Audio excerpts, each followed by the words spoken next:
Titletown, which is known as Greeneville, was looking to add 2 more state championships to the sign you pass when you come into town. They were hoping one would be baseball for the first time since 2018, but first they would have to get past Upperman, and doing so without head coach Andy Collins, who was ejected from a game on Thursday and ineligible to coach on Friday. Devils up 1-0 after an early pass ball, but a pitcher's duel it was. 3A Mr. Baseball winner Eli Huddleston, pitching for the Bees, gets a strikeout here in the second. But Carson Quillen, a Mr. Baseball finalist himself, had a day. Gets the K here in the third, still 1-0. Devils have the bases loaded in the bottom of the third, but Quillen grounds into the 6-4-3 double play in the inning.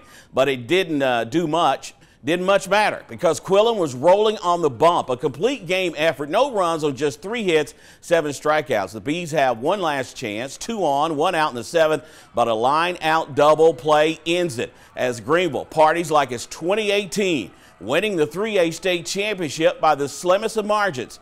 News Channel 11 Sports' Nick Dugan explains how the underclassman Quillen shined bright on the biggest stage. Greeneville pitcher Carson Quillen is just a sophomore. He had never pitched in a state title game in his high school career. But on Friday in Murfreesboro, he rose to the occasion as he's done all season, holding Upperman scoreless, allowing just 3 hits as the Green Devils claim their second state championship in school history, 1-0. Going in to the first inning, obviously throwing up a little 89 spot, and I was feeling pretty good. But really, my team backing me up and telling me how good we were going to do. I knew once we scored that first run in the first inning, I knew it was over. I mean, Carson, these last 3 starts has been unstoppable. If we're playing an hour and 15-minute game, then we're going to win. I'm just telling you, because that's the pace was absolutely electric with him. The Devils finish off their 3A state title run without head coach Andy Collins in the dugout after he was ejected from a game Thursday and suspended for the team's next 2.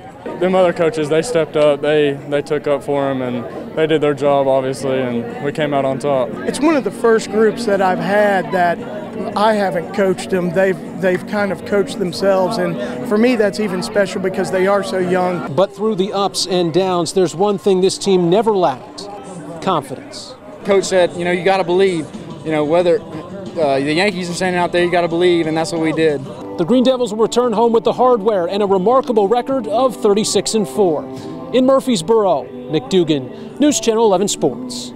Now, the other Green Devils team looking to add to the sign was the Greeneville soccer team, which won a state championship from 2017 to 2019. Last night, they faced a hungry Valor College prep team that was looking for their first ever state championship. Just across town, Greeneville boys looking to get that state championship versus 2019. Valor Prep knocked the Devils out last year. First half, Valor puts a great ball into play. Michael Lopez gets a shot off from point-blank range, but he's turned away by the Devils keeper Tanner Myers. Scoreless at halftime. Now in the second half, Valor with a corner kick. Once again, Myers comes up with a big stop. We're scoreless in regulation and head to extra time. In extra time, Devils put the ball forward. They nearly catch up to it, but Valor scoops it out of harm's way. This is headed for a penalty kick shootout. Greeneville starts strong with a goal from Austin Beats. Valor responds, however, as Jad Rom puts one home. Devils looking to keep pace, but the shot is going to be turned away by Mitchell York, and that would do it as Valor wins the state championship on penalty kicks by the final of 4-3. This is a tough way to go out when you've got so many seniors, and they're a state championship caliber team. They're all, holy cow, they've all got hearts of champions out here, and to go out like that's a tough way to lose a state. It's tough to lose anyway, but to lose a state championship like that. And we would have loved to beat them, but I mean, it's a highs and lows game. You got to take them as they come. We put our best effort in. I wouldn't want to do it with anyone else. So I mean, we tried our best. There's nothing to hang our heads about. It was not the way they wanted to advance to the state tournament championship, but Daniel Boone has been here before. The Blazers were once again playing their way out of the losers bracket and needed 2 wins over Greeneville to win the Class 4A state championship. Unfortunately, the Hawks would win 8-7 on a walk-off home run, and the bottom of the 7th, Blazers finished runner-up in the state. Congratulations to Leah McBride and Josie Reed, who won the double state championship for Science Hill, 6-1 and 6-3 over Umasad and Helen Smith from Murfreesboro Central. This was the second doubles title for McBride, who teamed up with Allie Knox in 2021 to capture the championship. Science Hill has had 3 doubles champions on the girls' side in school history.